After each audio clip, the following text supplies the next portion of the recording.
Hope everyone is settled. Let's start. Good morning, good morning.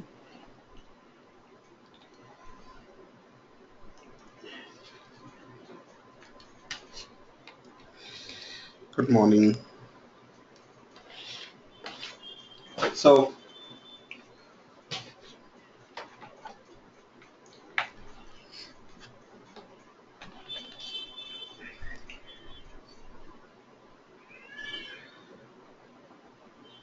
where did we stop? In the last class, we were talking about inheritance. That is where we have stopped, right? We have gone through polymorphism. Just a minute.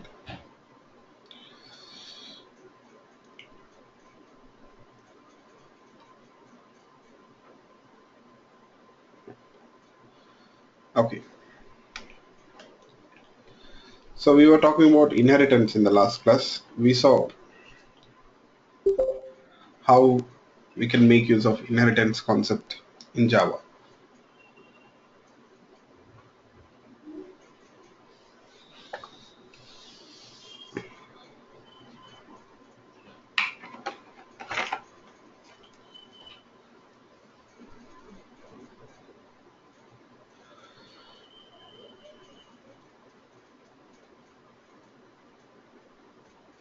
You know,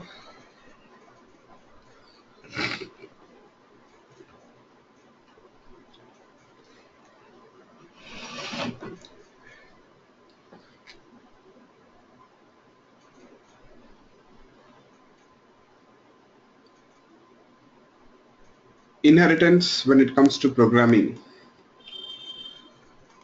as I told you people, it is all about deriving a new class or creating a new class, defining a new class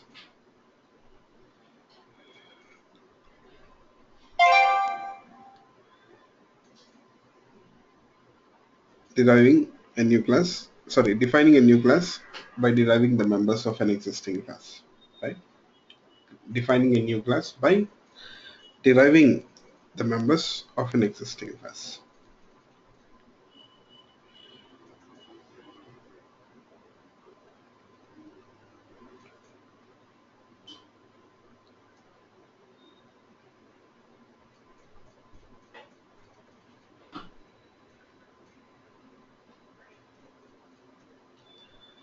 So we saw the advantages of using inheritance. That means, especially you'll find that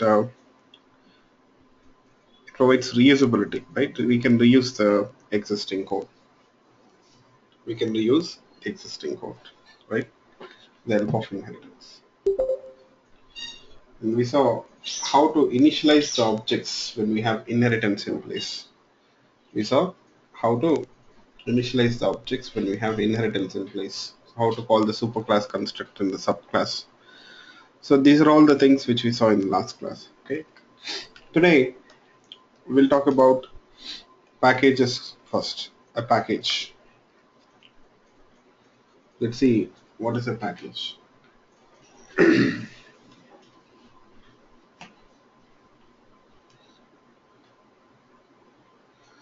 So what do people think? What is a package?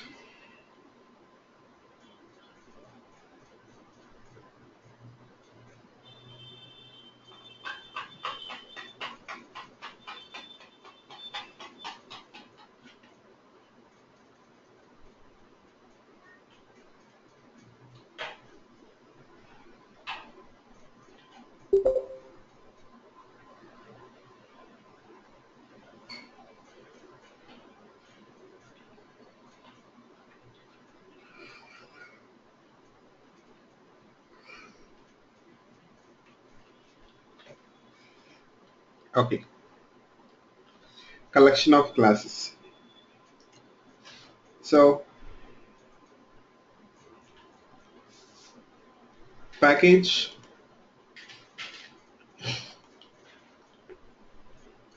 yes, it is actually used to group similar classes together, I can say. similar classes together. When it comes to file system,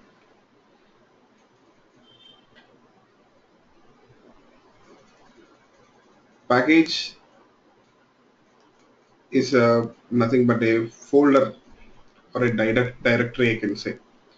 When it comes to file system, package is a folder or a directory on the file system, I can say. Yes, fine. So let's see how to create a package and how to make use of it. So we'll talk about the packages concept.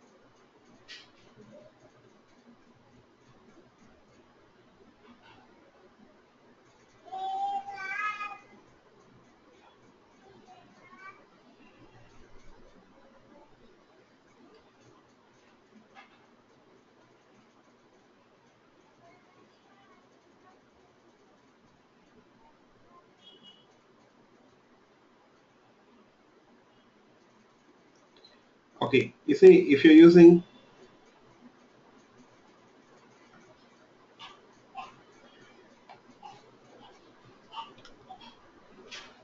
Eclipse IDE, it's very simple and straightforward. Okay, so you can easily create a package. It's not much difficult here to create a package. Okay,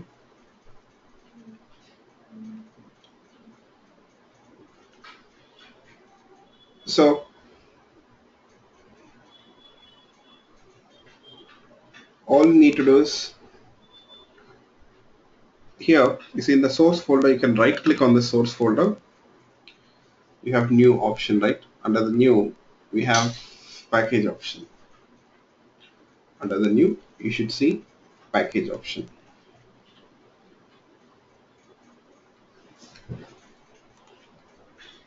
I'll select this package. You can give any name to the package. You can give any name to the package. Let's say com.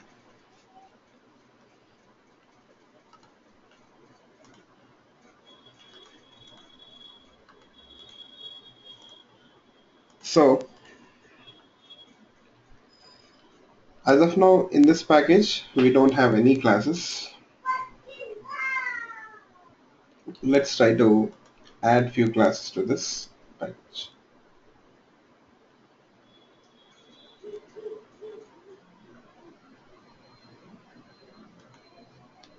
So if you want to add a class to this package, all you need to do is just right click on the class on the package. So this com package we want to add a class. So right click on the com package. You have new class option. New class option.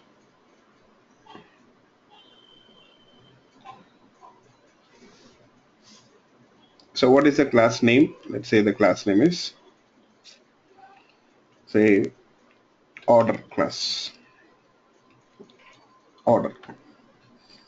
You see, now here on top you have the package declaration statement.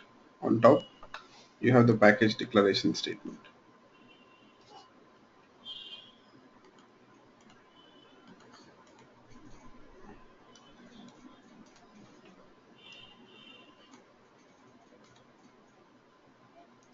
That means it indicates that this class, whatever the classes which you define here, they belong to the com package. It indicates that they belong to the com package.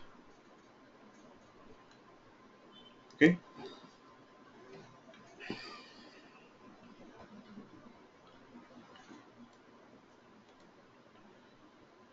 that's it. Now you see in this order class, okay, you can define methods whatever you want to do. You can just, it's just like any other normal class. That's it. So let me add a method here. I will add a method called as process.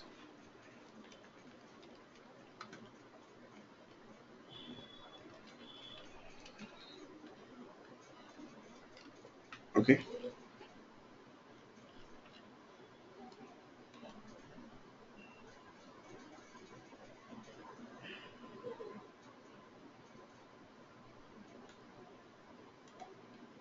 Yes. So this is how we'll create a package. You'll add a class. You can add any number of classes to this package and you can make use of it. Fine. So far, the classes which we have defined, what about those classes? They are in which package? So far, whatever the classes which we have defined, what about those classes? They are in which package?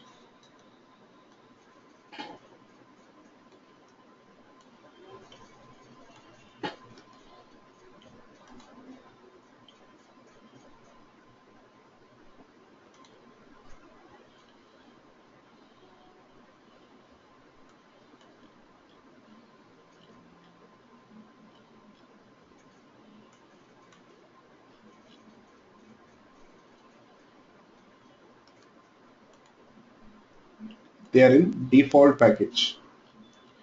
They're actually defined in default package. So default package means the current directory itself. The source folder is there now. You see, we didn't mention any package name. So by default, they'll be added to the source folder which you got here. Okay.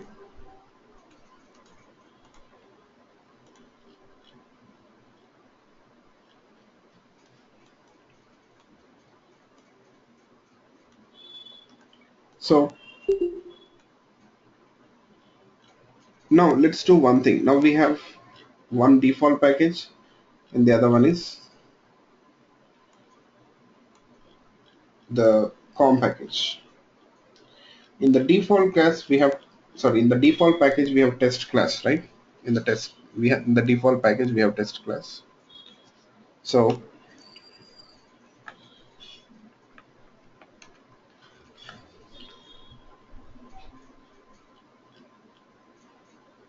from the test class, I would like to call that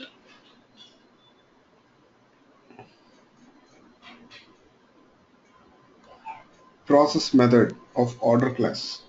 I want to instantiate that order class which is in the COM package and use that method. I would like to call that method process method which is defined in that order class. So what to do? You see here, whenever you're supposed to use a class from a different package, whenever you're supposed to use a class from different package, so you need to first import that class. You see, as of now, from the test class, we want to access that in the test class, sorry, in the test class, we would like to use that order class which is in COM package, which is a different package. So what to do?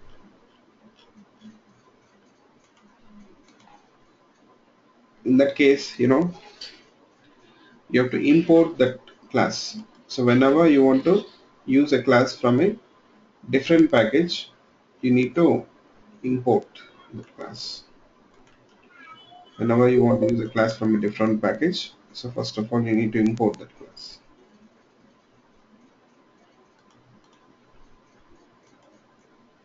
Yes.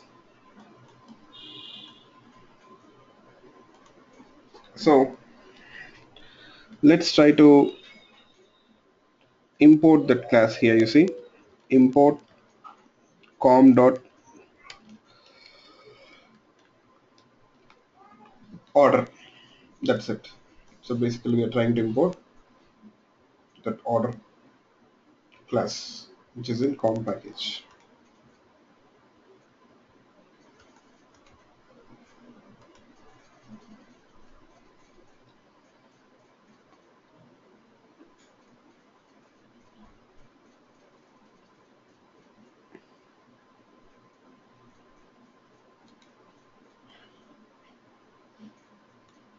So here, once you're done importing it, now we can make it of that class here. So I'll instantiate that order class,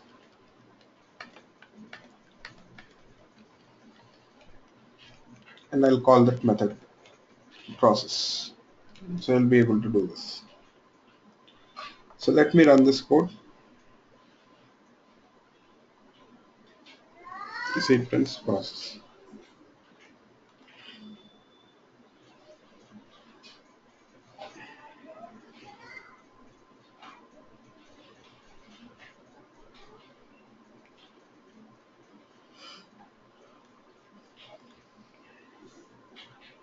Okay.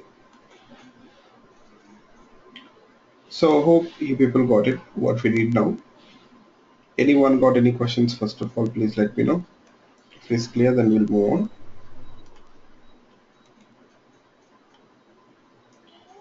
Yes, we need to talk about packages. Still, we are not yet done. Okay, good. So let's move on. You know, in a package, how many classes can we define?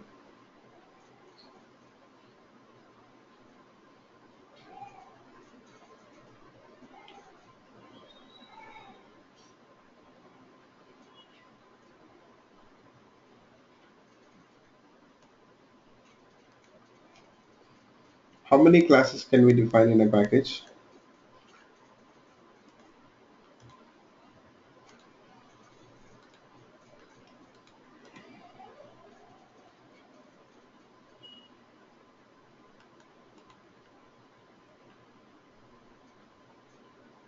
So in a package, you can define any number of classes. Okay.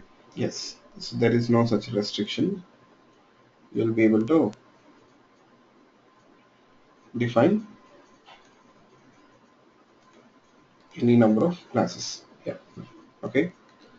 And what else we can do here in the package? In the package, we can define methods. Sorry, in the package we can define, or we can add sub packages. In the package we can add packages again. In a package we can add packages. So a package within a package, it is actually called as a sub package. Generally the term is used is sub package. So in the com package I would like to add a sub package. In the com package I would like to add a sub package, another package here. So let's do that. You see, if you want to add a package to com, select the com package, right click on it. You have new package option here. Select the package com, right click on it. You have new package option.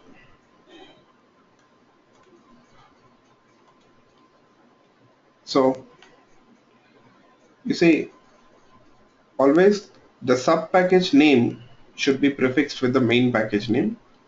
So we want to create a package, let's say called as Java. So in that case, you see this sub package name, I will prefix it with the main package name. That means com.java.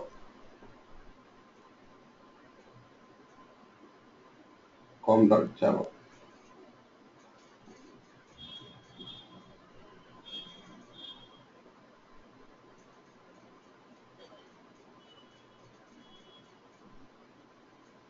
Okay.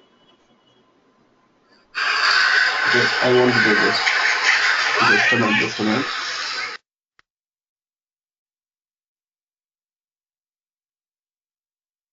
Yeah, sorry.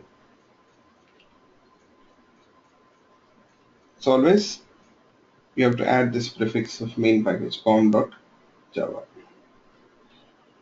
com.main package name. Click on finish.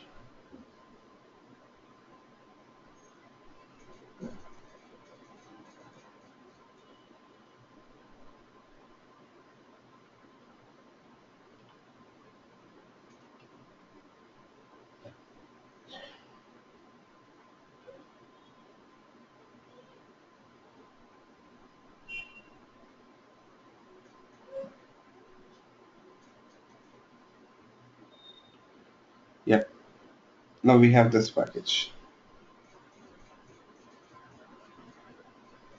Now in this package, no, not needed. Main method you're talking about, not needed.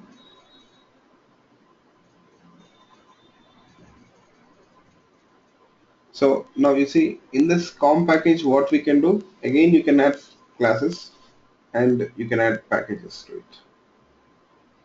You can add classes and packages to it.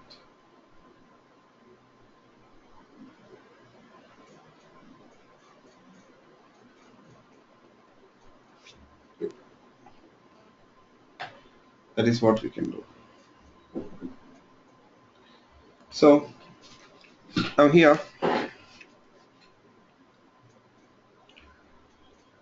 let me add a class to the sub package also, something like this. New class, let's say product.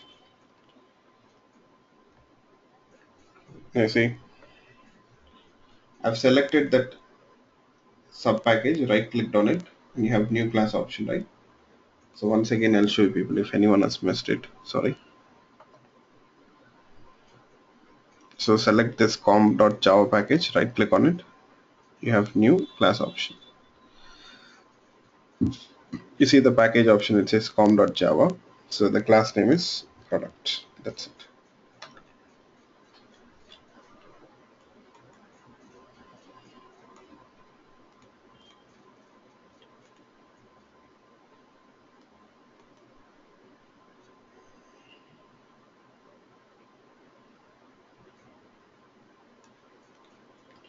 Okay.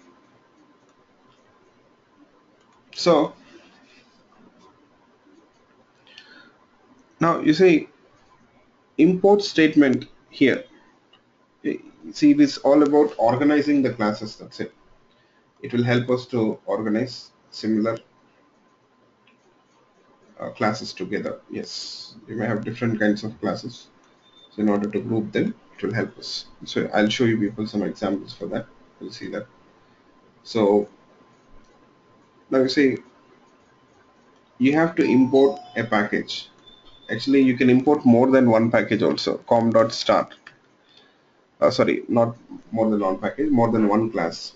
Instead of com.class name, that means instead of importing a particular class, but what you can do is here, you can import the whole package. We'll see that, okay, don't worry. I'll come to that point.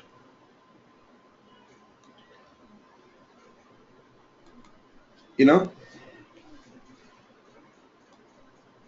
what I'm doing here, I'm importing a package. I'm importing a package, com.start. That means all the classes of com package will be imported here.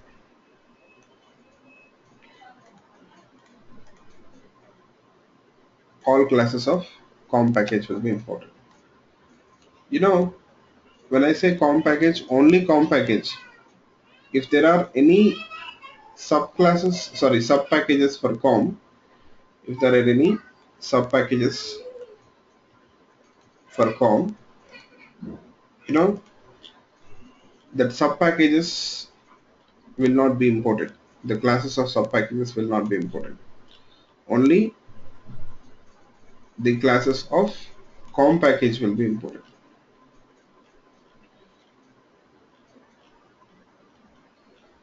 Okay.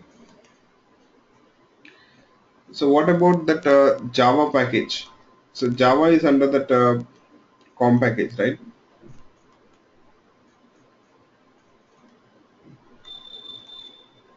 Java is under com package.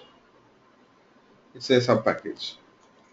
So you see, we have to separately or explicitly import sub packages. We need to separately import them, explicitly import them. So if you import the main package, it doesn't mean that you imported the sub package here. Okay. Yes. You have to separately import it again. Yep. Okay. You see, for suppose if I try to use that class. What is it? Product class. So which is in sub package. You see, I'll try to instantiate that class here. I'm going to get an error. Okay. You see, I'm getting an error here. It says product cannot be resolved to a type. That means it is not identifying that class. It is unable to identify that product class.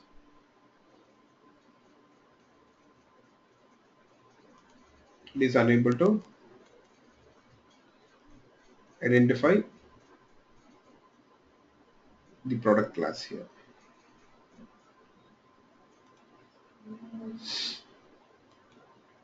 Yes. What to do then? You have to import that Java package separately now. Okay. Import that Java package as well. So import.com.java.star. Now you see, once I do that here, the error has vanished. No, there is no error.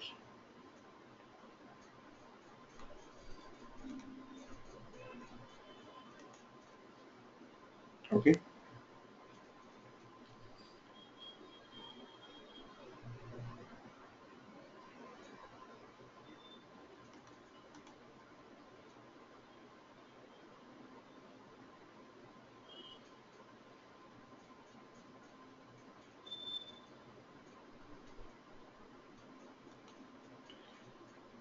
We can we adopt inheritance concept to packages? So we'll see that. You see, in the middle of inheritance itself, I'm talking about it actually. Okay, don't worry. So you'll come to know about all those things. Okay. So yeah, we'll see how the packages are going to play a role in the inheritance. We'll see what role they're going to play in inheritance. So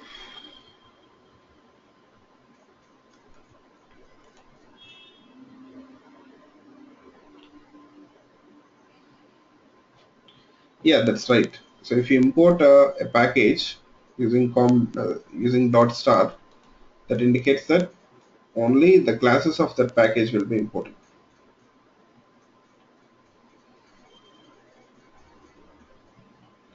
Only classes of that package will be imported.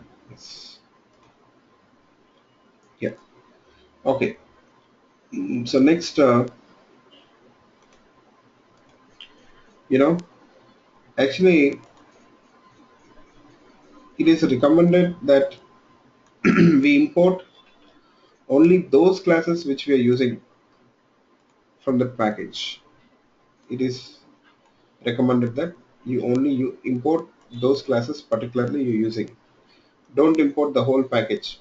This is not recommended actually. I'm doing this right. Com.star, com.java.star. This is not recommended.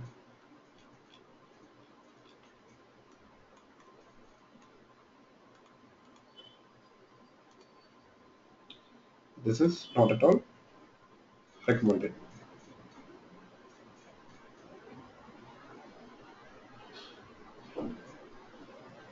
Okay.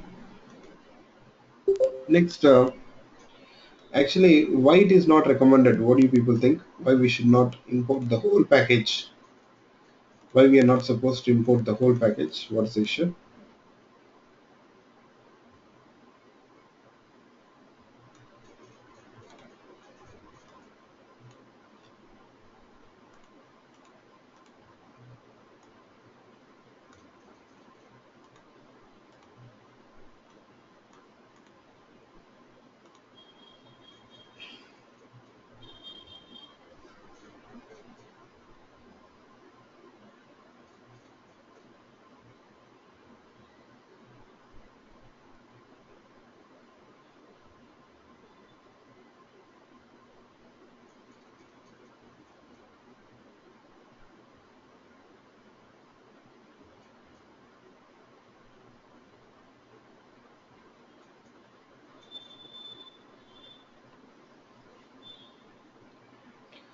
There are two reasons why you know it is not recommended to import the whole package. So first reason is, you see, unnecessarily the all the classes will be loaded by default. Unnecessarily, all the classes will be loaded by default. So JVM has to load the classes into the memory. Whatever the classes which you're using in the program, so JVM has to load them into the memory. So if you say com star, sorry, dot star, that means it will import the whole package. So we don't want that to happen. Or it will load all the classes. We don't want that to happen. So next thing, you see, even this code is not readable. Even I can say that this code is not readable. Uh, that means, just a minute, please. If anyone got any question, just a second. Shashi, I guess you might. Okay, yeah. So the second thing is, you see, this code is not readable. I can say how I am saying that code is not readable because uh, if someone reads this code, say if they didn't see the structure, package structure, will they be able to identify the order class belongs to which package, com and product class belongs to which package? Will they be able to identify?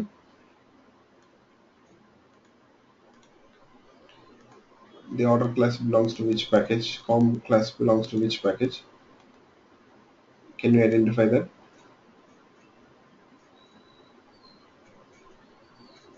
No, right? So there is no hint of it, which class belongs to which package. Yes,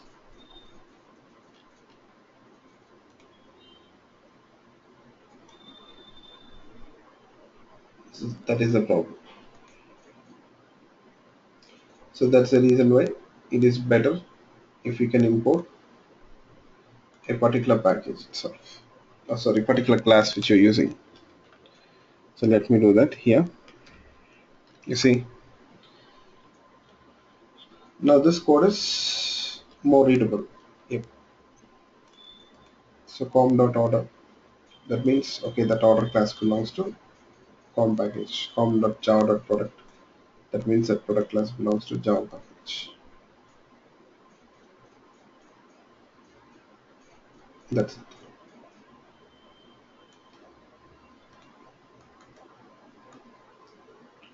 So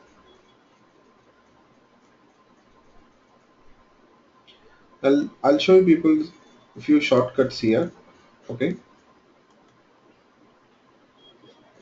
just a minute.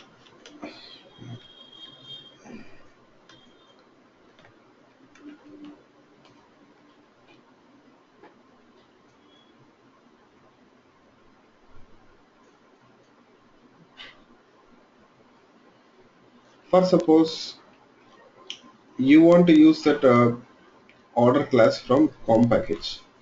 So generally first you'll write the import statement and then you'll type in that code to instantiate that order class and all, right? But I'll show you some shortcuts. Uh, we'll write less code here.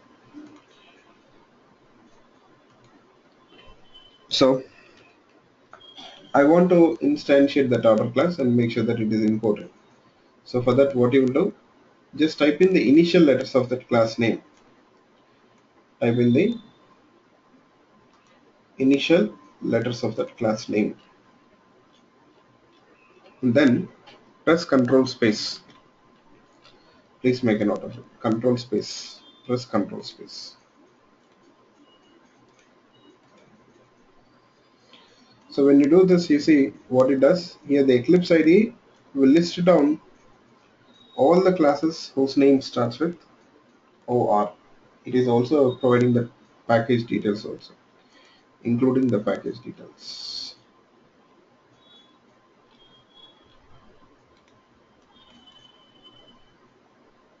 Okay.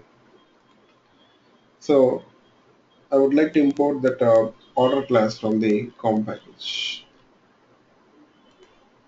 So I'll select it. You see, I'll press enter. Once I do this, you see we got the complete class name. Second thing on top, you'll find that even that class is imported here. Even that class is imported.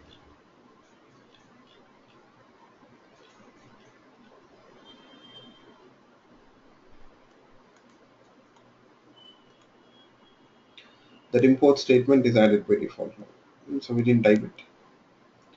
Next, you see, still we have the support for that object creation statement also. Generally, you'll declare a reference variable, right? So you'll type in that variable name. But I don't do that. I'll just give a space and press Control space. So when I give a space and press Control space, see it is giving you a suggestion or a recommendation. It says order in small case, small letters.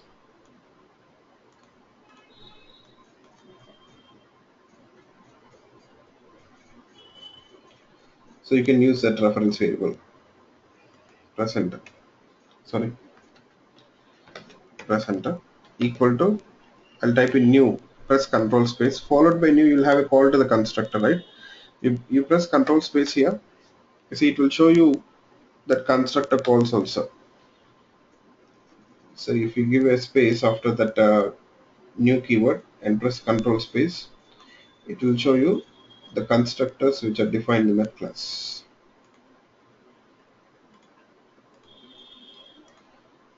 So you have only default constructor, you can select it. That means you see you got a call to that default constructor now.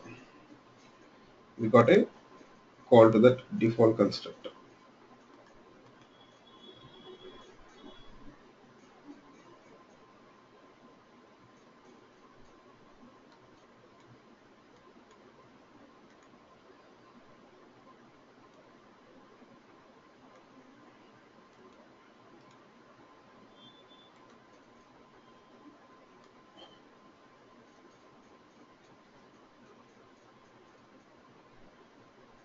Okay.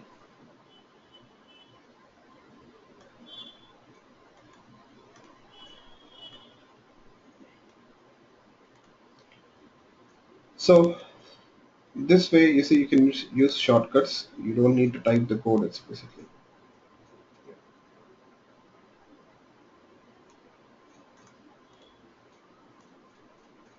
So is it clear for everyone? Can I have yes?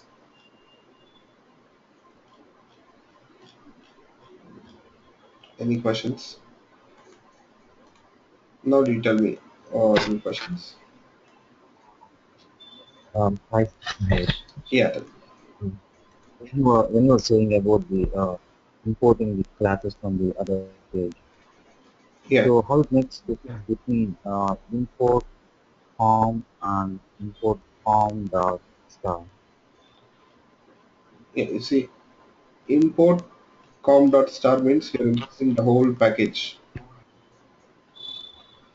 So in that case, that means you're specifying that I want to use that classes which are defined in that package, whole package. So JVM also will try to load that classes, all the classes from that package. If you say import com dot the class name, that means you're mentioning that or you're specifying that you want to only use a particular class. So only that particular class will be loaded. Only that particular class will be loaded. So that is how it works. That is the difference. You got it? I mean, if you use just import com, so it's not gonna No, uh, only import com will not work. It should be either import dot star, com dot star, or any class name. Com dot okay, some class name or star. okay, got it. And one more question, I guess. What is the purpose of making uh, form.java as a subclass if we have to specify explicitly, again import form.java, So what's the purpose of making like a subclass, You see, it's all subpackages? about, okay, I'll tell you people, okay, you can just mute your mic now. So that is the next thing I'll talk about. So basically, packages concept is used to organize the classes. So as I told you people, like in Java, if you consider standard Java edition, that means your core Java. In core Java itself, we got close to 4,000 classes and interfaces. Close to 4,000 classes and interfaces.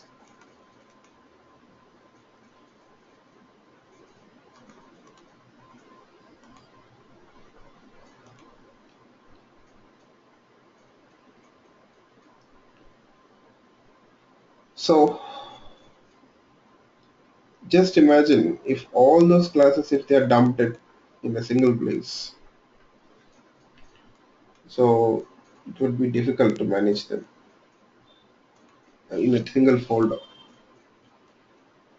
Now we don't know which classes are related.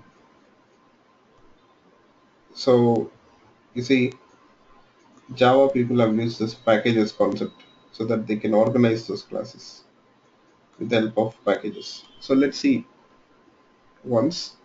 I'll show you people the API once. So have you people, did you people see the API? So I'll show you.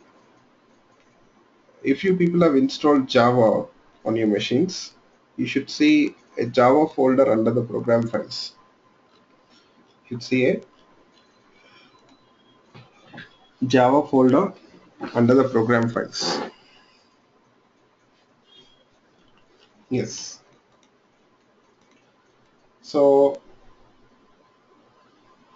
in this Java folder, you'll find a JDK. Under the JDK, you should see JRE. Under the JRE, you'll find a lib folder. JDK. Under the JDK, you'll find JRE. Under the JRE, you should see lib folder. So under that lib folder, you try to locate a file with the name rt.jar. rtjar. rt.jar. This is the file rt. rt means runtime. Runtime.jar. So jar stands for Java archive and rt means runtime. RT means runtime. This jar files, I can say that basically you can think of them as packaging units. Um, this is how Java classes are shipped to anyone. Even tomorrow, if you develop any API of your own or any application, you will wrap it in a jar file or a var file or a ER file. You have this kind of files, archive files, I can say. You can think of them as compressed files here. Well, through this files itself, you see that Java code, the Java classes are wrapped in this jar files.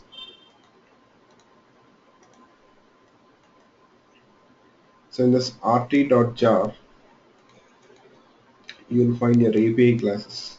API means, so all that API, the predefined classes, interfaces, packages, which are provided by Java, you will find them in this rt.jar itself.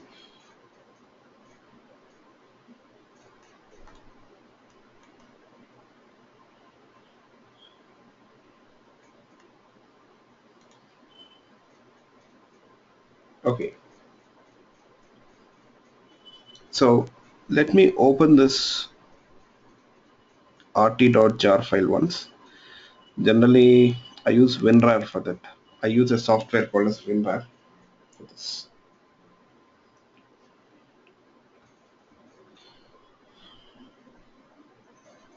You see, if you open that jar file, so this is what you will see. On the left side, it will show you the contents. Com, Java, they look like folders, right? So actually, they are not folders; they are packages. They're actually packages in that rt.jar file. Yes.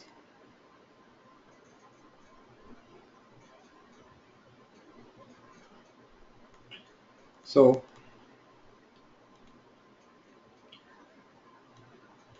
com, Java, JavaX, JDK, org, Sun. These are all the packages. Now you'll find a package with the name Java. You see, if you open this Java package again, you got sub packages here.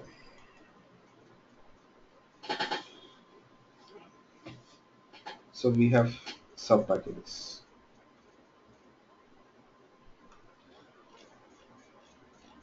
In that lang package again, under the Java you have lang. Under the lang package, again you have sub packages and classes. Okay, but let's go back here to this package, packages under the Java. So each package, it represents a set of classes here. For example, lang, under the lang you'll find that you have the most fundamental classes of Java.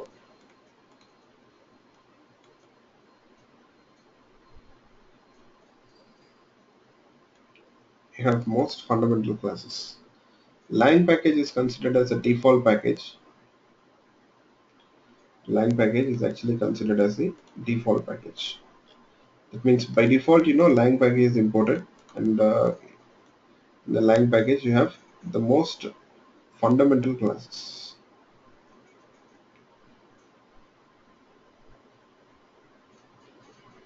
Okay. Next we have math package. You see, under the math package, you'll find the Java classes which are related to mathematical operations, which have got mathematical operations.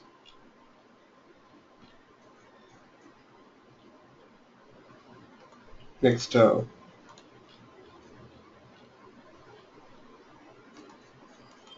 we have net package for networking purpose. We have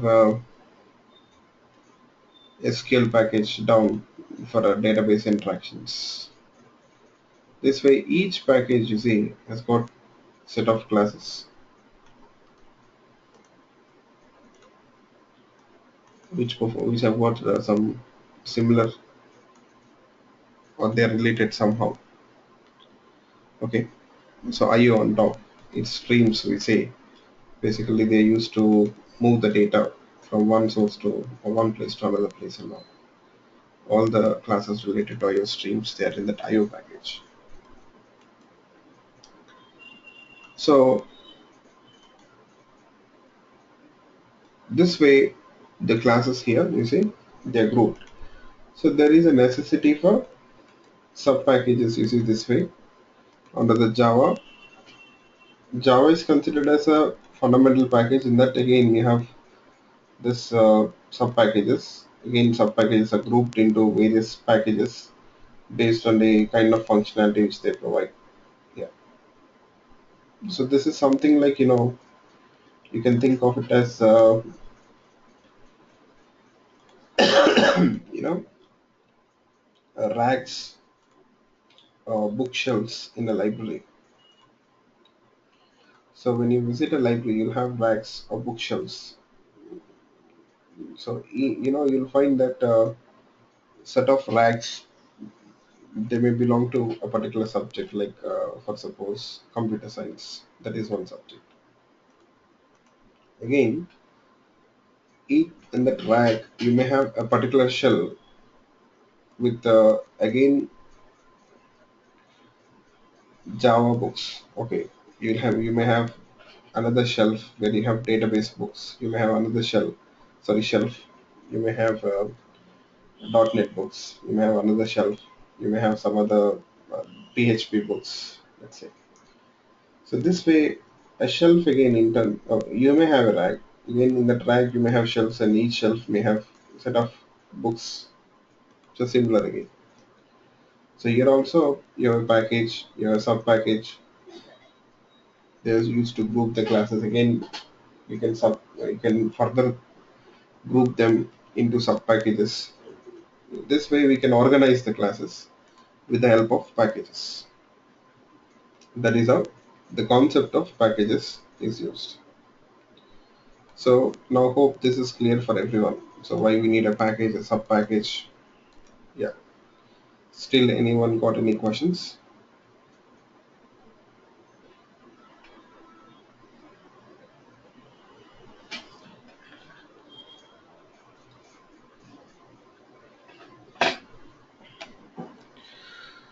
So Thank you. So let's move on. Now you saw the API. I'm sorry, just a minute. Did you people see that predefined classes? Let me show you people those classes once. We saw the packages, right?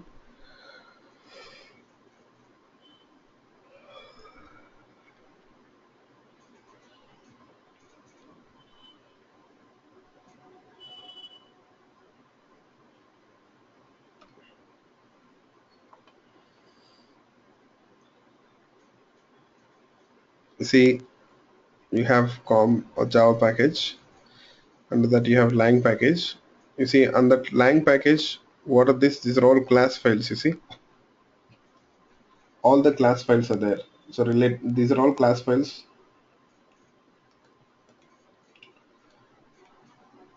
related to your predefined classes in Java.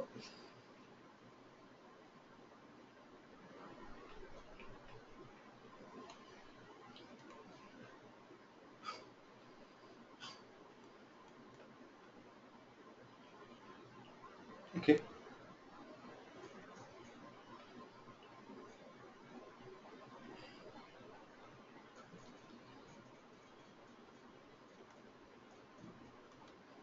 So you see your system class. We were using system class. System dot out dot println string class. Here it is. String. Sorry, string class is there. System class is there.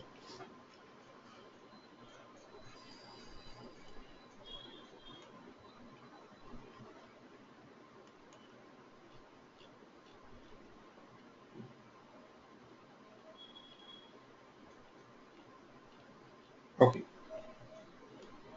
And you can make a note of one point. By default, java.lang package is imported. By default, java.lang package is imported. That means we don't have to explicitly import java.lang package. It is by default imported. Yes.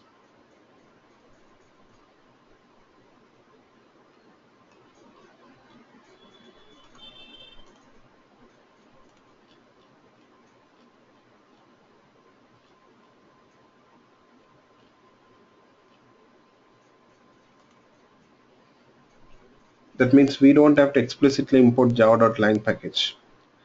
Have you noticed it?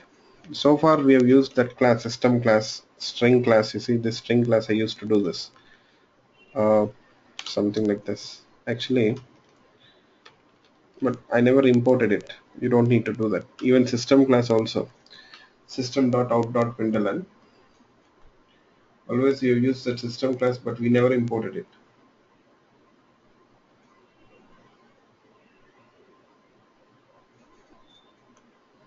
Okay.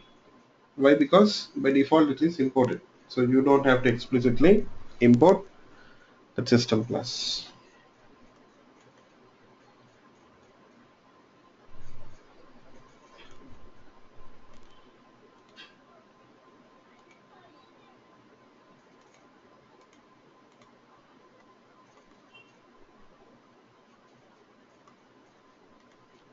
Okay. So this is about packages. Now let's move on to the next topic, that is access modifiers. So you'll find that we have four access modifiers: public, protected, default, and private.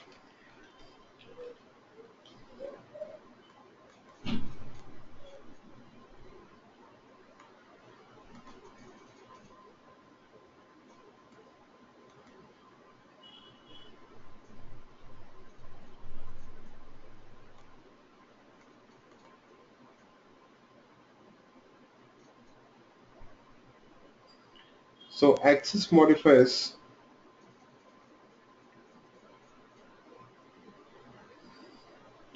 they're basically used to specify the visibility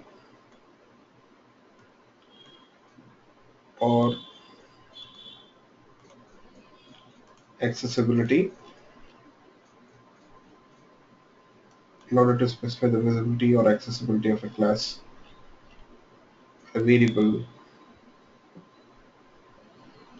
or a method, we use access modifiers.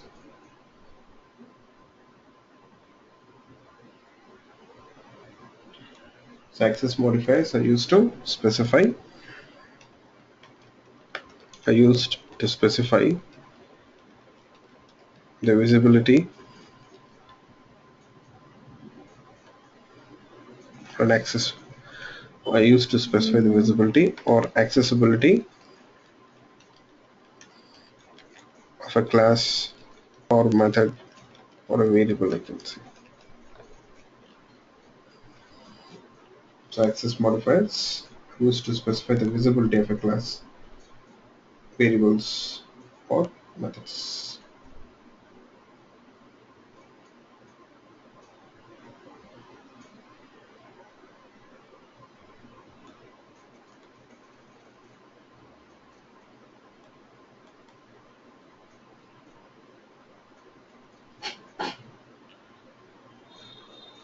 So accessibility or visibility means describes where we can access that class, where it is visible or where it is accessible, where we can access that class or a method or a variable, where it is accessible. That is what is specified using access modifiers. So for example, if you people have noticed it, you will find that all the classes which we have defined so far, all the classes which we have defined so far, you see they are public. All the classes which you have defined so far, they are public. If a class is public, that means that class is visible or accessible anywhere. It is accessible or it is visible anywhere in any package. So there is no restriction for that class. So that's the reason why you see that order class, though it is defined in the COM package, we are able to access that order class in default package, right? We're able to import that class and we're able to access that class in a different package because that class is public, so it is visible anywhere or accessible anywhere, I can say.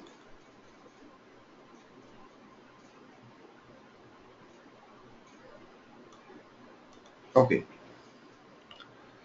so any a class can be declared as public. For a class you can use public and you can use default. So for a class we can only use two access modifiers, public or default, that's it.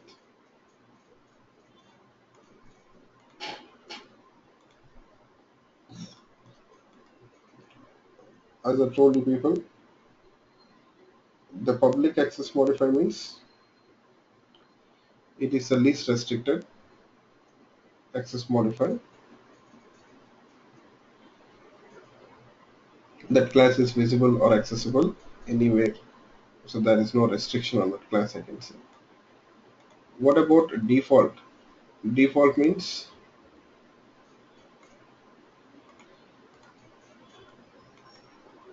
you know, the visibility or accessibility of the class will be confined to a package, only a package. The visibility or accessibility of that class will be confined to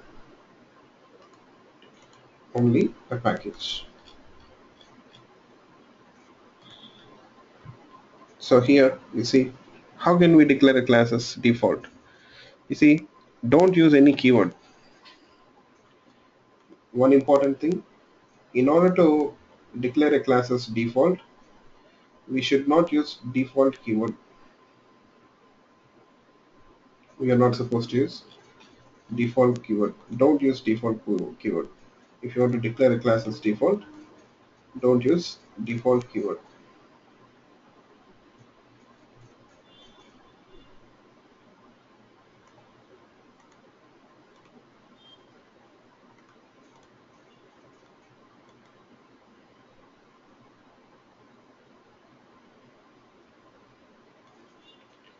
So simply don't use any keyword or any access modifier at all. Actually, where do we use default? Where we'll use default keyword?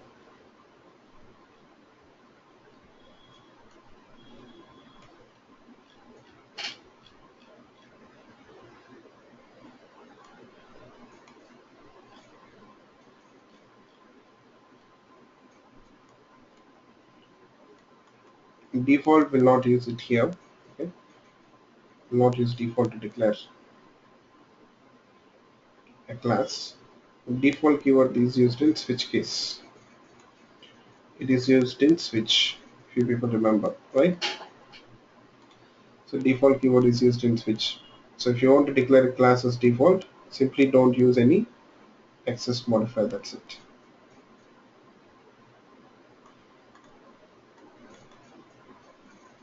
Okay. So what did I say? What is the visibility of this class? As I told you people, the visibility of this class is just confined to this package. That means it is only visible in this com package. So this class is defined in com package. It belongs to com package. So you will be only able to use it in the com package. That means the other classes of that com package will be able to access it. Within that com package, it is accessible to all other classes. But outside of the com package, so this class is not visible or it is not accessible. That is about default package. Okay, please make a note of it.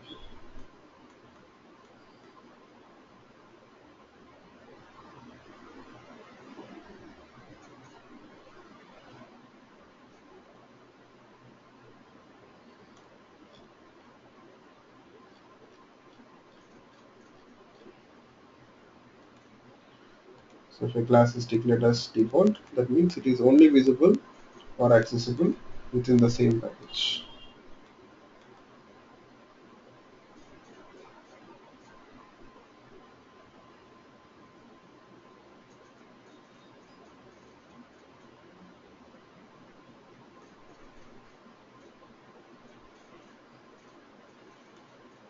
Okay.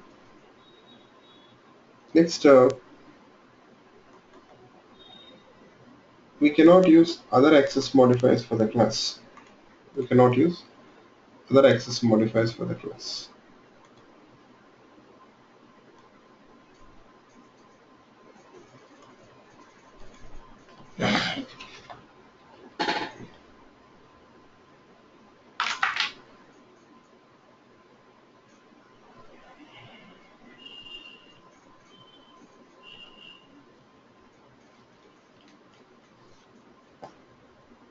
Okay.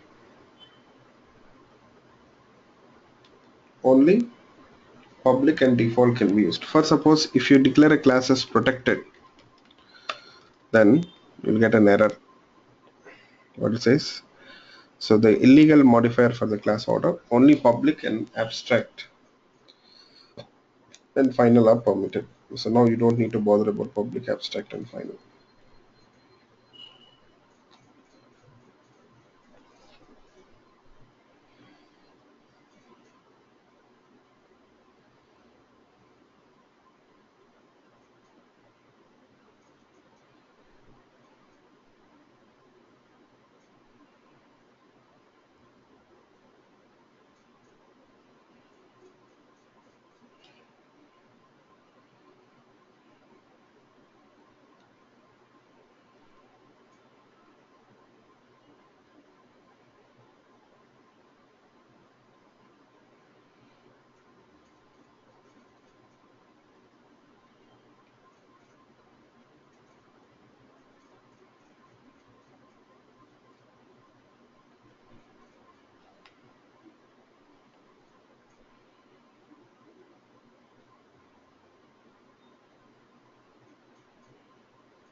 Okay,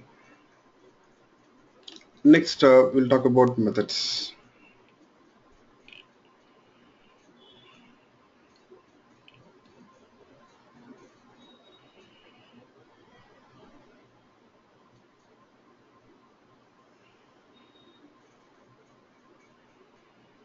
We'll talk about methods.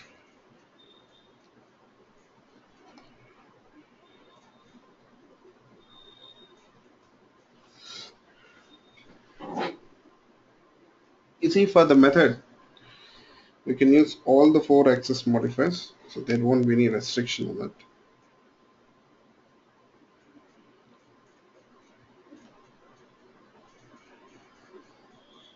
For the methods, you can use all the four access modifiers. As of now, you see the method is declared as public. That means the meaning is same again. So this method is visible or accessible anywhere in any package. There is no such restriction. Okay.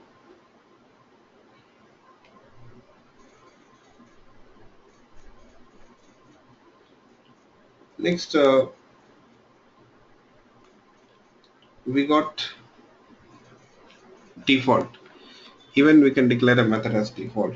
So again, we don't use that keyword default to declare the method as default. Just do this.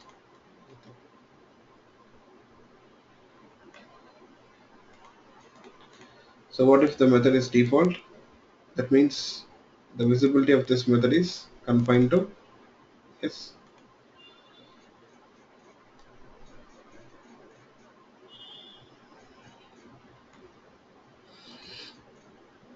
What is the visibility of this method? If it is declared as default.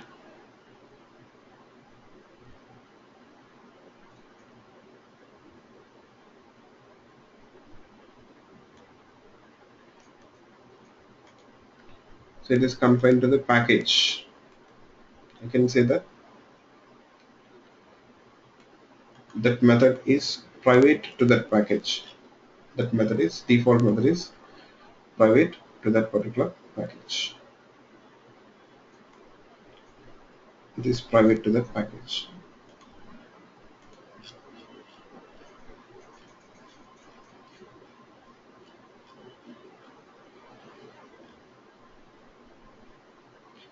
Only within that package you can access it. You see now, if I call that process method, you see we can import that class, you can use that class. Class is public. But when it comes to method, if you try to call that method, so that method will not be visible here.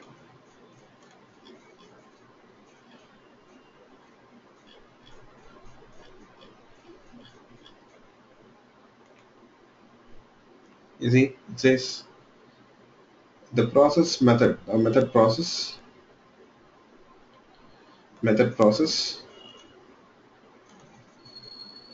from the type order is not visible. It says that method is not visible here.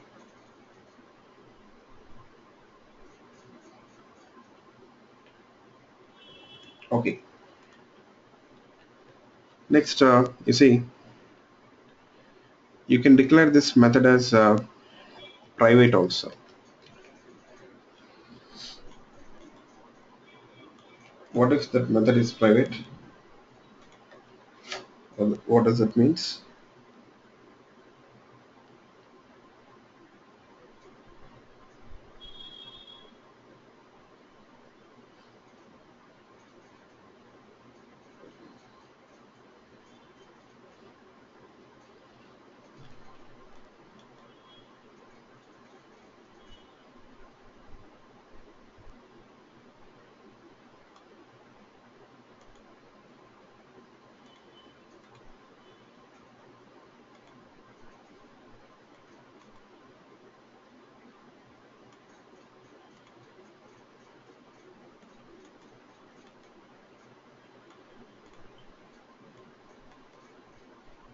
Private method. So if we declare that class as private, so that means, sorry, the method as private, that means that method is only visible or accessible within that class. Only in the order class you can use that method. That means the other methods of that class can make use of it. The other methods of that class can make use of it. But outside of the class, that method is not visible. Okay, yes. So public, there is no restriction. Private, most restricted. It is only visible or accessible in that class, right? Next we have default. The visibility is confined to the package. Default, the visibility is confined to the package, you can say. So these are the three access modifiers. Now we'll talk about the fourth one, that is protected. It is somewhat different. Let's see. So to make you people understand the protected access modifier, I'll give you people a couple of questions and answers for that. Okay, I'll give you two questions and two answers to help you people understand the to make you people understand this protected access modifier. Please make a note of it. So the first question is,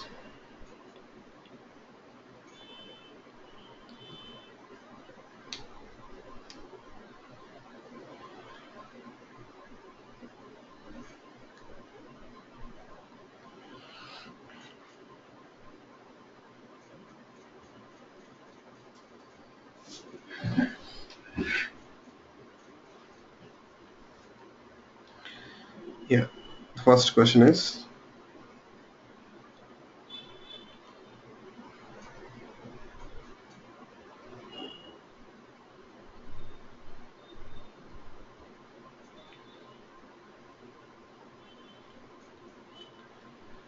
yeah,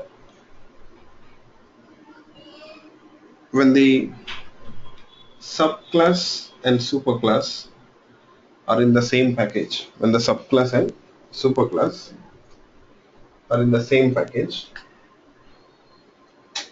then then what members of the superclass are visible to the subclass? I'm sorry, I guess I'm a little fast.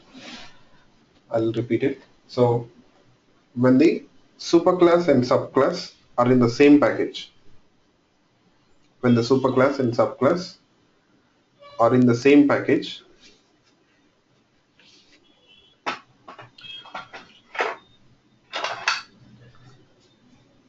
then then what members what members of the superclass are visible to the subclass? Then what members of the superclass are visible to the subclass? That's the question.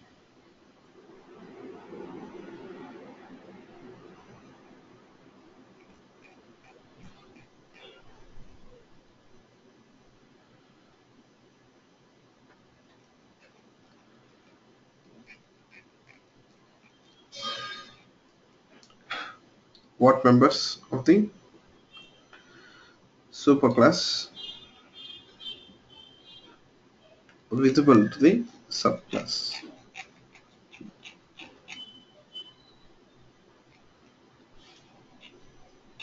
What members of the superclass are visible to subclass? So anyone got any idea?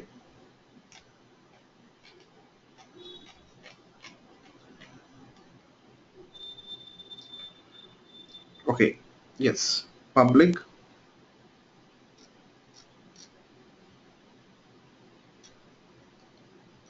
protected and default members, public protected and default members of the superclass are visible to the subclass.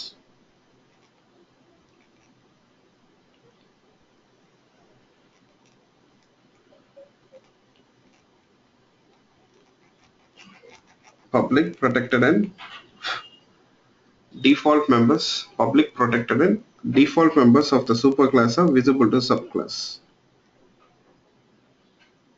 Okay, so if the superclass and subclass are in the same package, then this is what happens.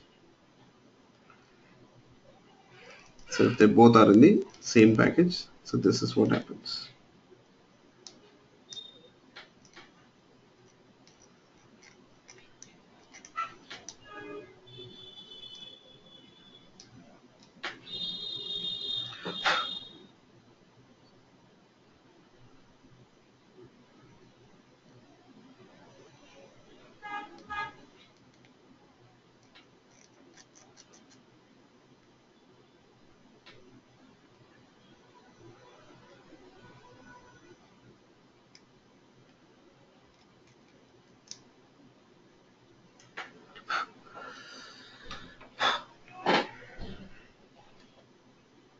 Next, the other question now.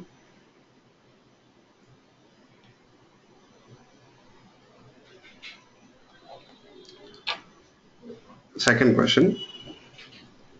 If the superclass and subclass, sorry, when the superclass and subclass are in the same package, when the superclass and subclass are in the same package, when the superclass and subclass are in the same package, then what members, then what members,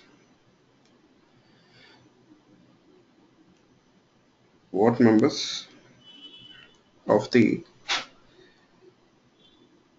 superclass, what members of the superclass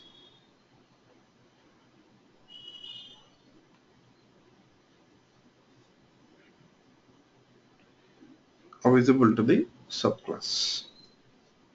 When the superclass and subclass are in the same package, then what members of the superclass are visible to the subclass? Sorry, when they are in different package. When the superclass and subclass are in two different packages, I'm sorry. When the superclass and subclass are in two different packages, then what members of the superclass are visible to the subclass? What members of the superclass are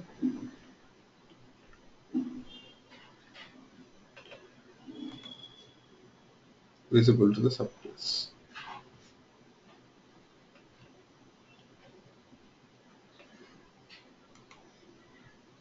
Yes, public and what is the answer for this question?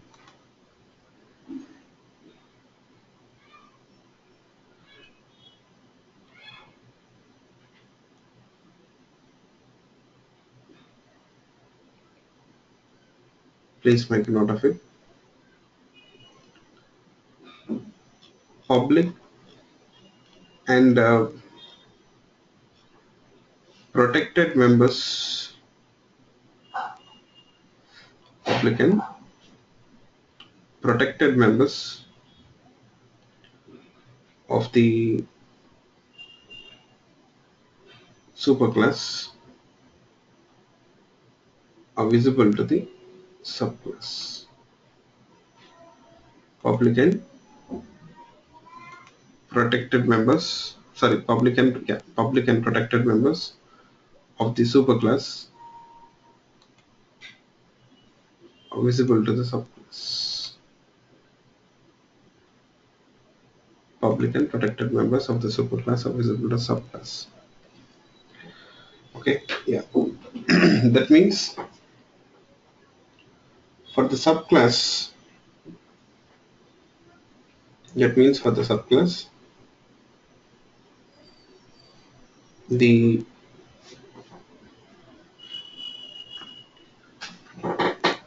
public and protected members are always visible. For the subclass, public and protected members are always visible.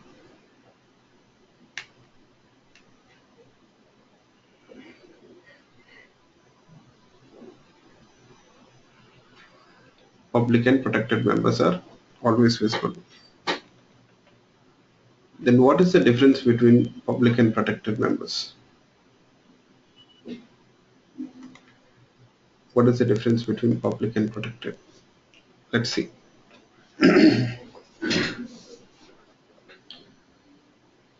Actually, there is a lot of difference. To make you people understand the difference, so we'll not use public and protected, but protected and default difference you need to understand. Protected and default difference you need to understand. You know, I can say that protected members are almost similar to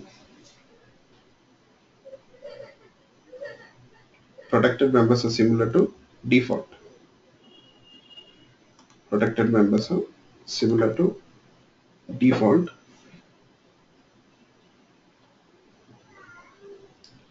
except one difference.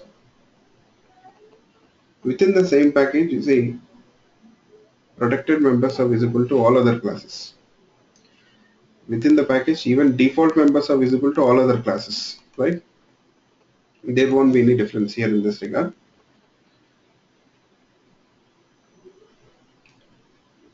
But the main difference is outside of the package, outside of the package, protected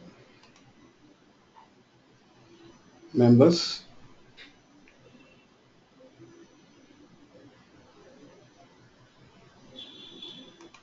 are only visible to the subclasses. Protected members of a class are only visible to the subclasses outside of the package. You got the point, all of you? Outside of the package, protected members of the class are only visible to the subclasses outside of the package. Yes. So default members of the class, are they visible to the sub packages outside of the package? You have to refer to that notes for that. Default members of a class outside of the package, are they visible to the subclass? No. Default members, they are not visible to the subclass outside of the package. They are not visible. Okay.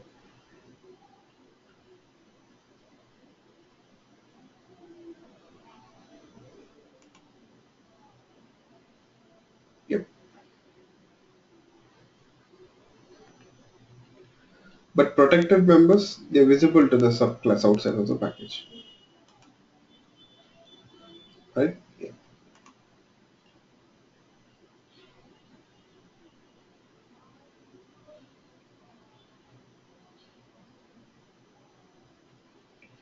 Okay.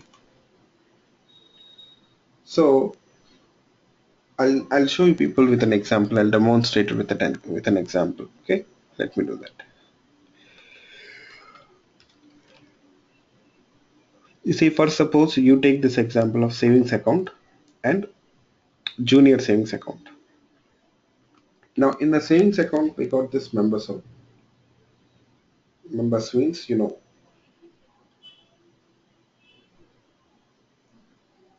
variables and methods. Yeah. Variables and methods.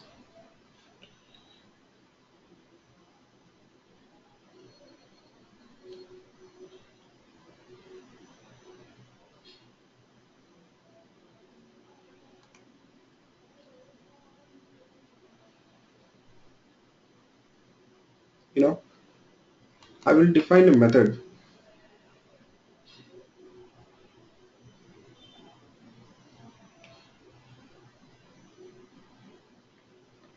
in the subclass. You see, we have a subclass, right? I'll define a method here with the name get details.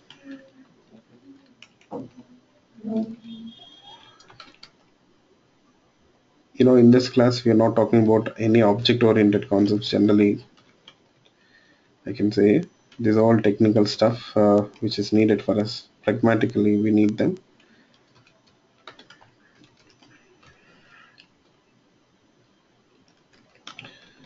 Okay, just a minute. I'll declare these two variables. That's it. The get details. You see, I'm defining this get details method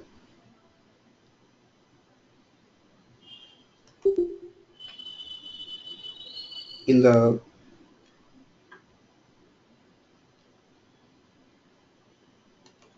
junior savings account class, which is a subclass of savings account.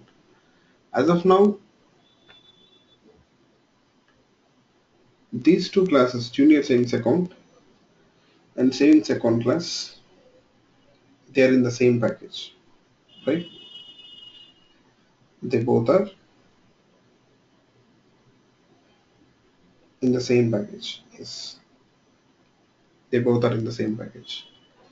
You see, in the subclass, I've defined a method with the name get details, and we are able to access that superclass variables. We're able to access that superclass variables. Okay.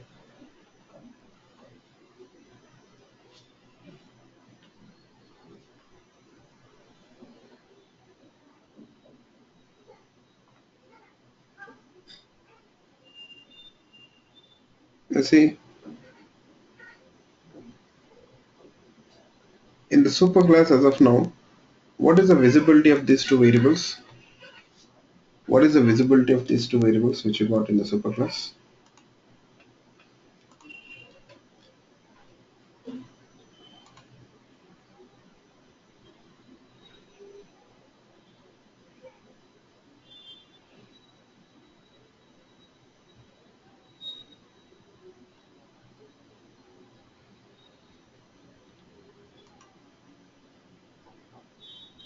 Default, right? You see, the default members of the superclass,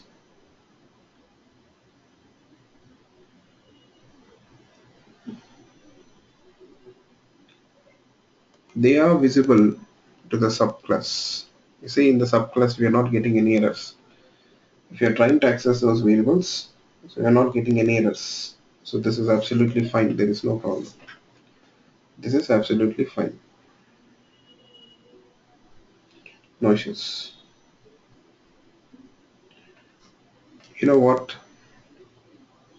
Now I'll make this variables public. The superclass members, I'll make them members means if they can be methods or variables. The same rules apply, okay? The same rules apply, yes.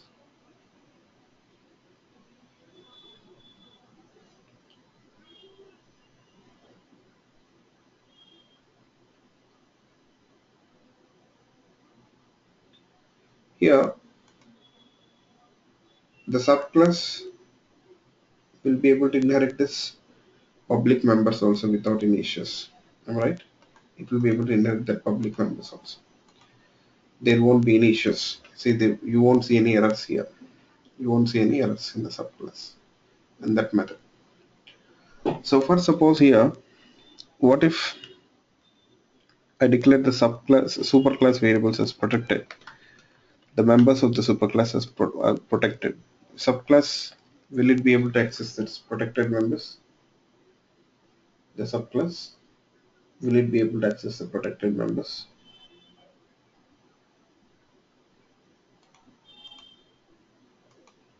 Yes. Subclass will be definitely able to access the protected members without any issues. Okay? Yes. Okay? Next, what if I declare the superclass variables as private? The subclass, will it be able to access the private members of the superclass? Cannot access it. You see in that statement, the questions which I gave you people, nowhere you will find that from that answers you can understand that subclass variables, sorry, private members of the superclass, private members of the superclass, they are never visible to the subclass. Private members of the superclass never visible to the subclass, no matter the subclass is in which package, same package or different package, subclass will never be able to access the private members of the superclass. Yes, you see, in the subclass now you'll get an error. You're getting an error. What it says, the field savings account dot account number is not visible.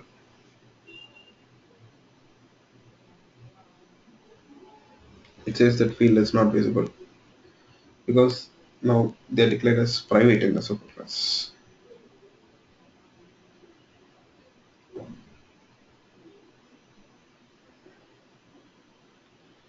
Okay. Next, now let's do one thing. Now we saw that default, protected, and public members of the superclass are visible to the subclass when the subclass and superclass are in the same package, right? So that first question and answer. Hope this is clear for you people. Any doubts?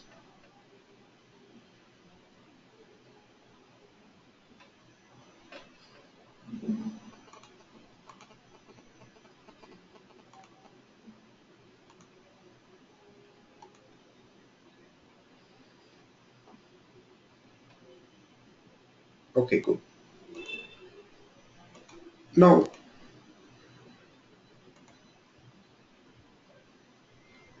we'll concentrate on that second question and answer. Okay.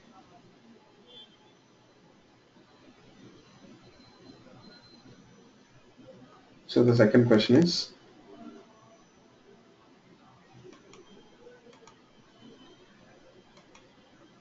when the superclass and subclass are in two different packages, then what members of the superclass are visible to the subclass, right? So let me move this superclass to com package. You see, I'll drag and drop it.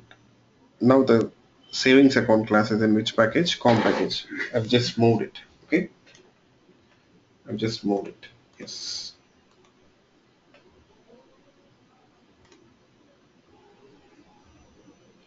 So now the superclass is in com package, subclass is in default package. Subclass is in default package.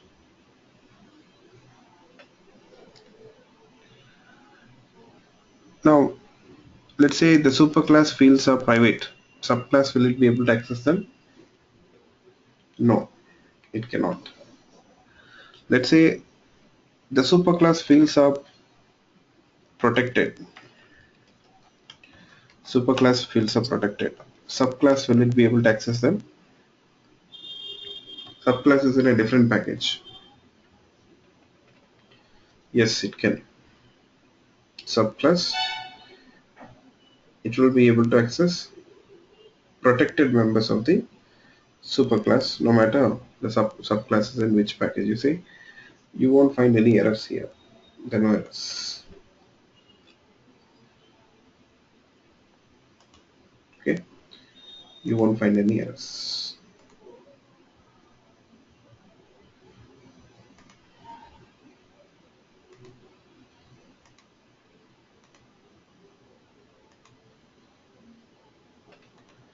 So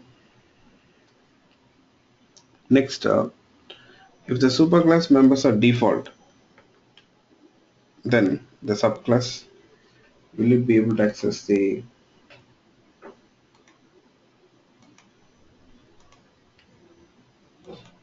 default members of the superclass? Subclass, will it be able to access the default members of the superclass?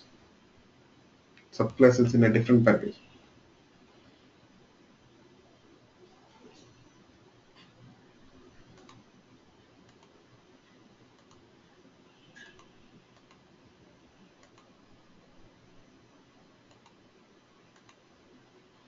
No. So default members of the superclass, they are not visible to the subclass if the subclass is in a different package. If the subclass is in a different package, then default members of the superclass are not visible to the subclass. You see, I'll save this code. Once I save this, now you see you go to the subclass. In the subclass, you see that the default members are not visible. The fields are default, now they are not visible here.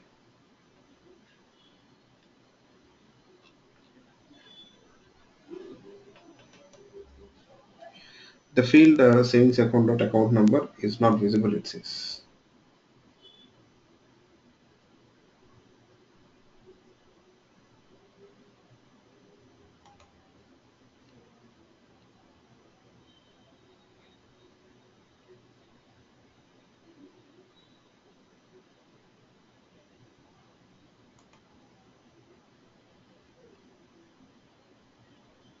Okay,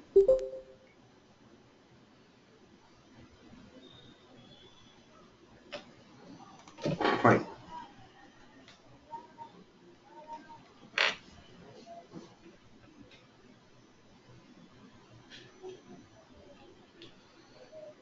So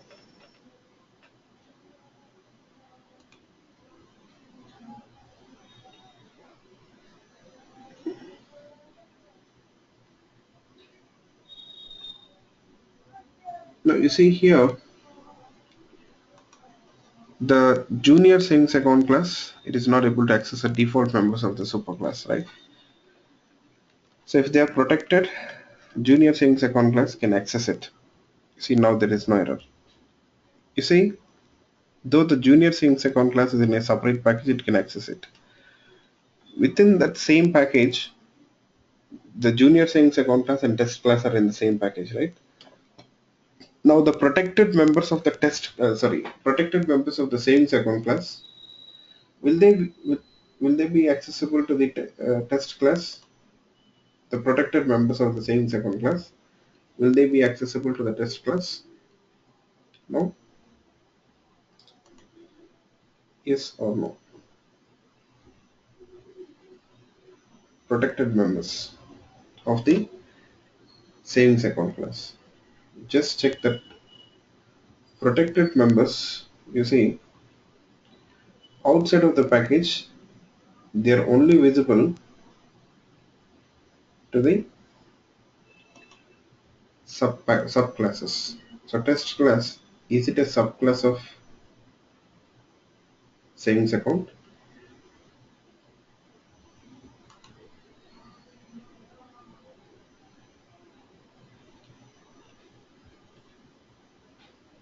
No, right? So then how can you say they're visible?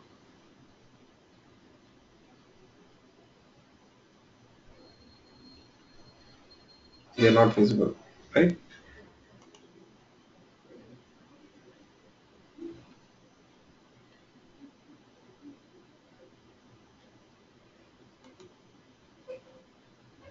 Okay, they're not visible.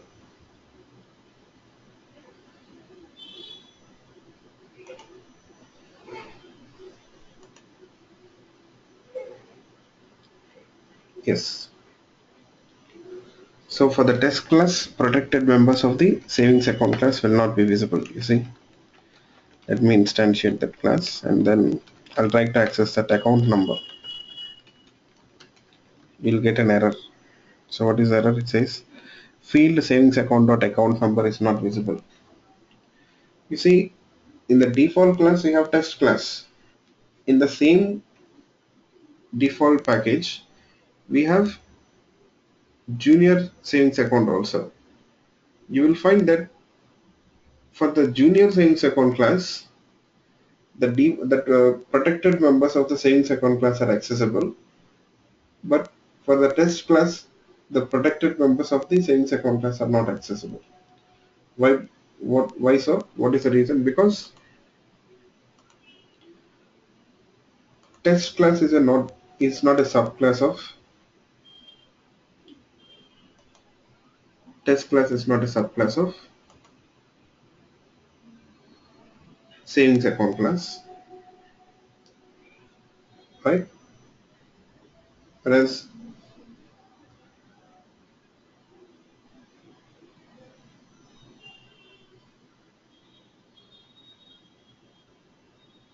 savings account class is a subclass of junior savings account class is a subclass of savings account class. So that's the reason why only to the junior savings account class the protected members of the savings account class are accessible or visible, but not test class members. Sorry, but not test class. Test class cannot access the protected members of the savings account class. That's it.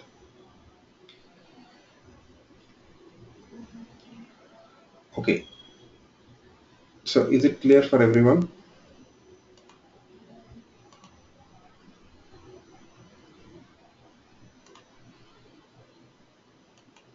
So any questions, please let me know.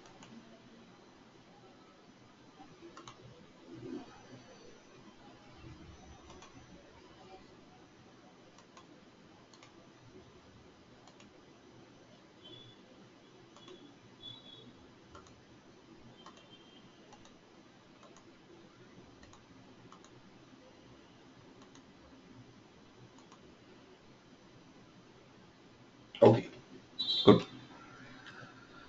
So you see the two questions and a note. Please make a note of this. I'll give you a note. What is a note? Protected members of a class outside of the package, they are only visible to the subclasses. Protected members of a class outside of the package, they are only visible to the subclasses, I can say. They are only visible to the subclasses, right? Outside of the package.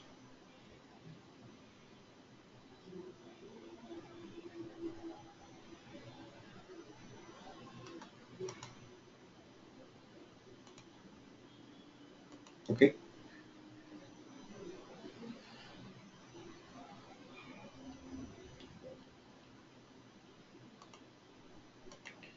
Now, based on this discussion, I got some questions.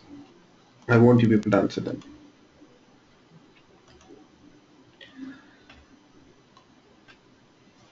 Out of four access modifiers, which one is the least restricted access modifier? Which one is the least restricted access modifier? Public, okay. After public, which one is the least restricted? After public.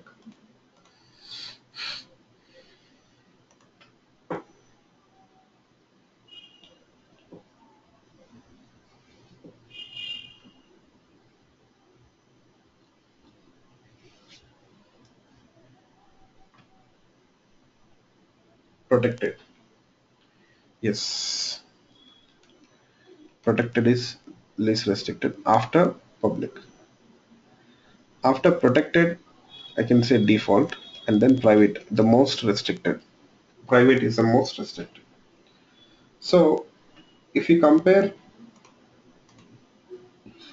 public and if you compare protected and default, which one is more restricted?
Yes. Okay. So with this, I'm done with this access modifiers. So packages, access modifiers. So I'm done with this.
So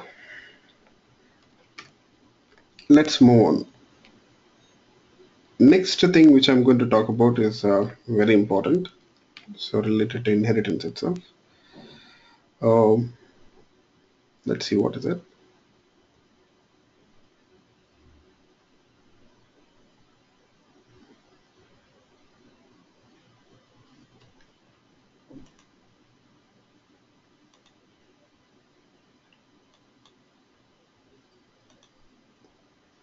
Yeah.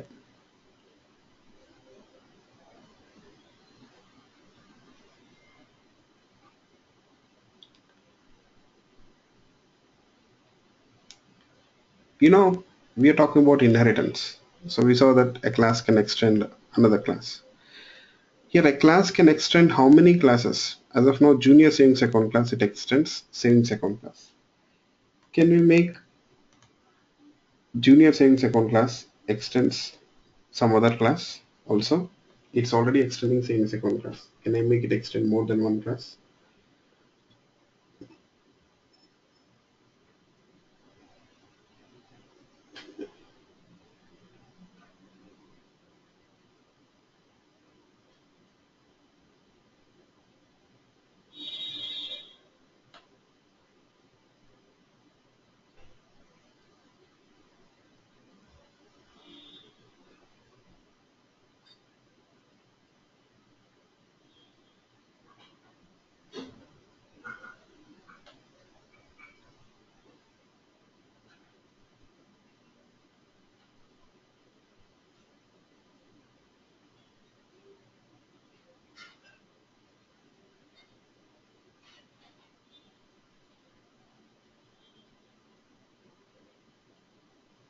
No.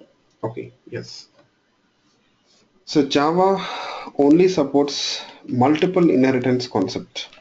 Java only supports multiple inheritance concept. Sorry, only it doesn't support multiple inheritance concept. Java doesn't support multiple inheritance concept.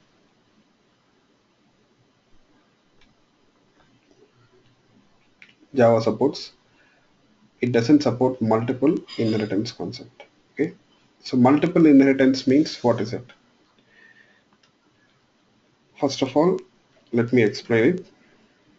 In case of multiple inheritance, a class can extend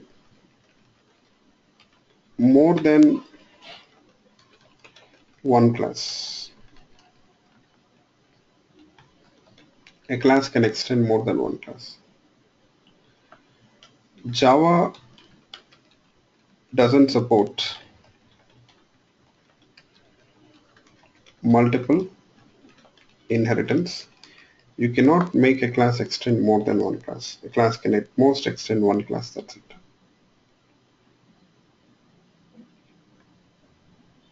Okay, yeah. I'm sorry, just a minute, please, just a minute.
Yeah, I'm sorry. Yes. So can you people hear me?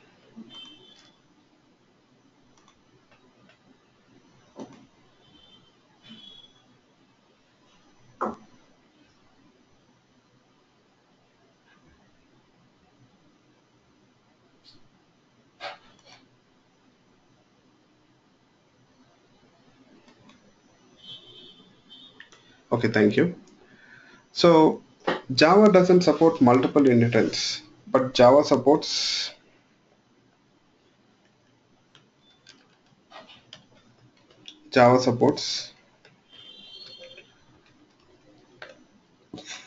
multi-level inheritance.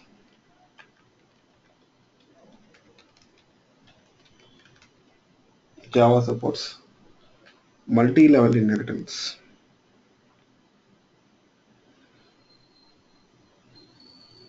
So what is this multi-level inheritance?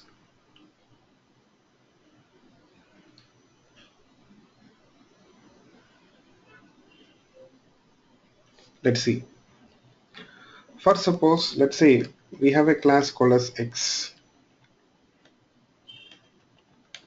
and say there is a method called as A in this class. Let's say we have a class called as Y, and in this class we have a method called as B, and we have another class called as Z. In this class we have a method called as C. You know, we can make class Z extends Y or X, not both. It can either extend Y or X, not both. I can't do this. X comma Y. This is not supported in Java.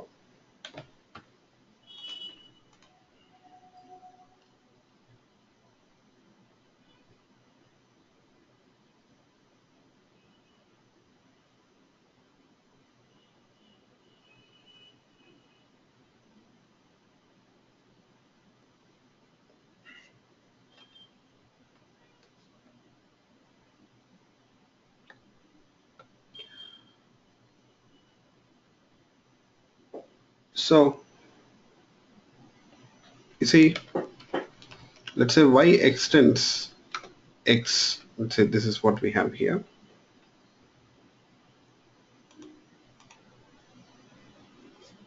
Now in class Y we have one method, right? In class Y we have one method.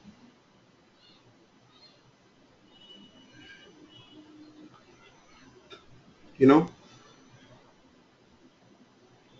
in class X we have one method, that is A. In class Y we have how many methods? What do people think? In class Y we have how many methods?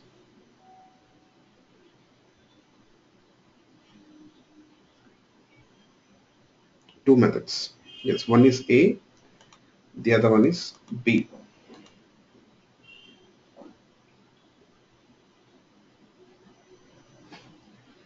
Yes. You see, A is inherited from the superclass. For Y, X is superclass. So from superclass, it inherits a method A, and in Y, we have already a method B. Fine. So how about class Z? In class Z, how many methods we have?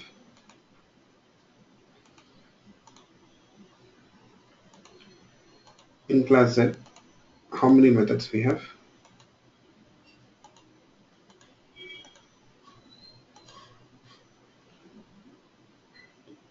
Three. Is it three or two?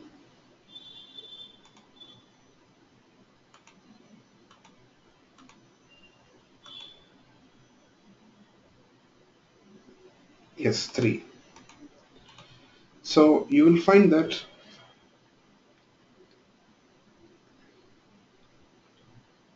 in class Y we have two methods. One is inherited from superclass and the other method is defined in that Y. So these two methods are in turn inherited by the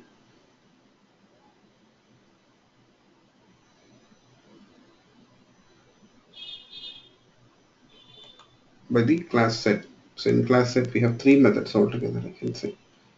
Yes, in class set altogether we have three methods.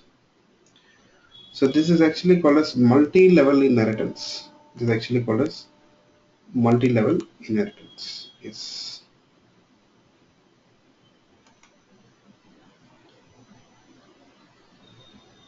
multi-level inheritance.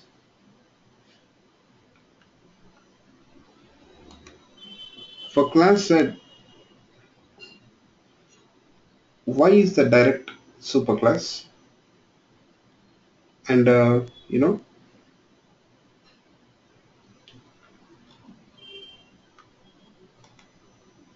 X is the indirect superclass. X is indirect superclass. So this type of inheritance is supported by Java. This type of inheritance is supported by Java. Yes. Multi-level inheritance. We say this is actually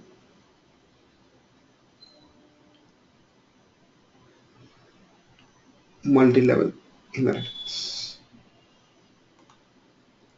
Okay. Yeah.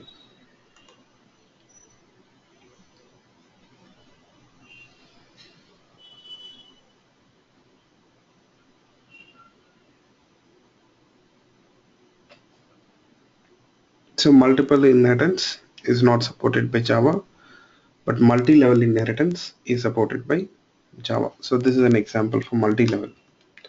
And throughout your programming, okay, in each and every application, you will find this multi-level inheritance. Definitely, you'll find this multi-level inheritance. Definitely. Yes.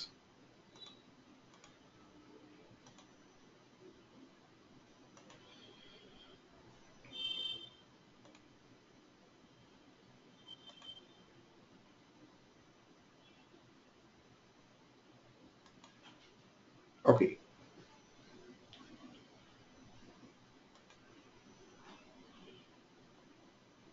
So now, hope I guess few people had doubts regarding. Okay, this is clear for you people, right? Earlier, few people had doubts regarding how the packages concept is going to play the role in inheritance. So from the access modifiers concept, hope you people got it. Now you understood this inheritance also. Now there are a few more things which we need to talk about inheritance, especially regarding the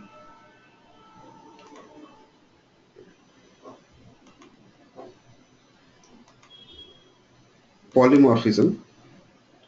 That is, I can say, overriding concept, method overriding. This is related to inheritance again. Overriding, which is related to polymorphism. So what is overriding? Is anyone familiar with it? Method overriding.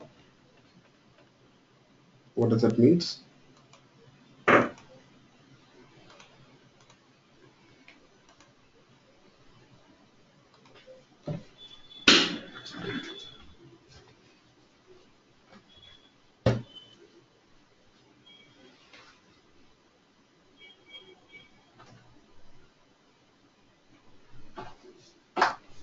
Yes. What is overriding? Using different signature,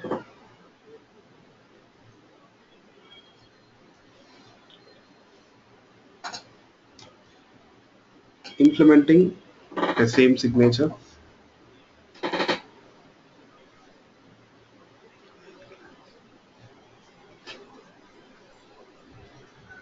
same signature where you use same signature,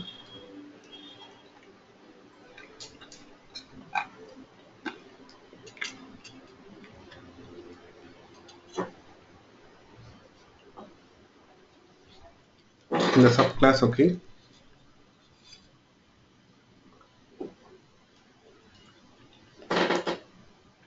providing a different implementation in the subclass. Okay,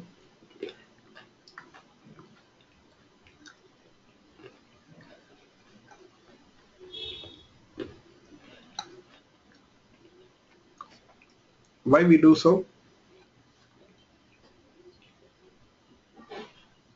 What is the purpose?